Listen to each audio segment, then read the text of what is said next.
మరో బ్రేకింగ్ చూస్తున్నాం. అమీన్పూర్ పెద్ద చెరువు ఎఫ్టీఎల్ బఫర్ జోన్లో నిర్మించిన అక్రమ నిర్మాణాలను కూడా హైడ్రా అధికారులు కూల్చేస్తున్నారు.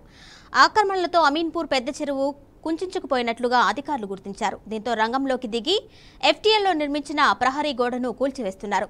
ఉద్రిక్త పరిస్థితులు తలెత్తకుండా పెద్ద ఎత్తున పోలీసులను మోహరించారు. ప్రహరీ గోడ ఆంధ్రప్రదేశ్కి చెందిన వైసీపీ నేత కాటసాని రామ్ భూపాల్ రెడ్డికి చెందిందిగా సమాచారం. ఆయన కొన్నేళ్ల క్రితం 20 ఎకరాల భూమి కొనుగోలు చేసి చుట్టూ ప్రహరీ గోడ నిర్మించినట్టు తెలుస్తుంది.